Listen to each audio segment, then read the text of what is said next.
Hello everybody, welcome to the Wonky Angle, where I talk about electronic music, both new and old. And today I'm going to be talking about the second album from Deadmau5, Vexillology. So this is the follow-up to Get Scraped, and most people skip over this one for some reason. It's by far his least popular album, and it's also the one where his typical techno formula begins. Lots of foot-tapping beats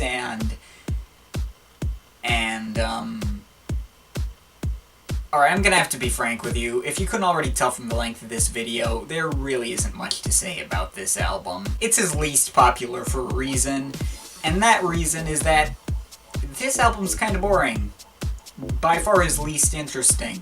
All 10 tracks fall under the same umbrella that most of his other albums do, just straight up 4-on-the-floor techno beats, repeating for several minutes, usually around 7 or so. Progression within different tracks is pretty predictable, so the quality depends on the melody, except for the fact that many of these tracks don't really have a melody. This kind of makes the album kind of a tedious and lackluster listen. The tracks that do have melodies are usually pretty good. For instance, 1981, Dr. Funkenstein, those are pretty catchy.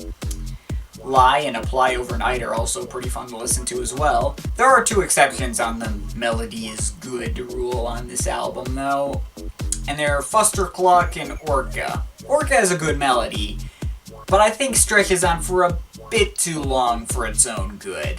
I think 6 minutes would have been fine, but it got stretched out to 8, and by that point I just got sick of it. And Fustercluck, despite the fact that it doesn't have a melody, actually does keep things kind of interesting by using a lot of chopped up and glitchy vocal samples.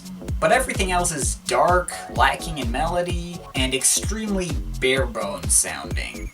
And that's pretty much it, really. Songs on this album don't change a lot over the course of their running time, and there's really not enough to this album to continue discussing it. His later and his earlier work is far more interesting and engaging. I wish there was more to say about it, but there's a reason why you likely haven't already heard of this one. I suppose Joel could have, in general, be going for darker and more minimalistic stuff, but to me, it's just kind of a curiosity for hardcore Deadmau5 fans to see where his formula got started.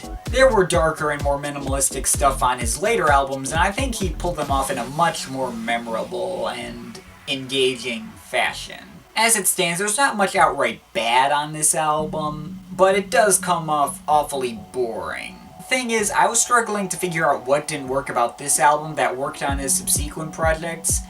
I think there's just not really a sense of purpose. At least with later albums, he could either balance out the darker stuff with more melodic sounds or just make the darker stuff more interesting and memorable, but he doesn't really do that here. It's just his ordinary techno formula with nothing on top, and even the melodies aren't as good as the ones found on his more popular albums. It's not outright bad, but it's just kind of straight average.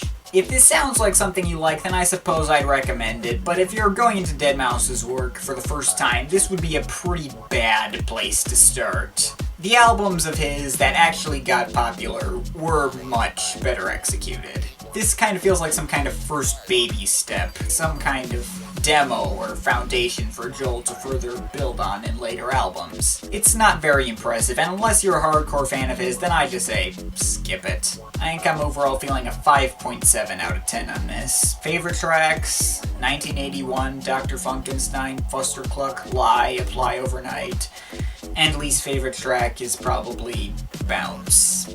But of course, this is just my opinion. You can feel free to disagree with it, or if you have any requests that I should cover in between these Deadmau5 reviews, make sure to leave them in the comments. But yeah, that's pretty much it. That's all for today. See you next time.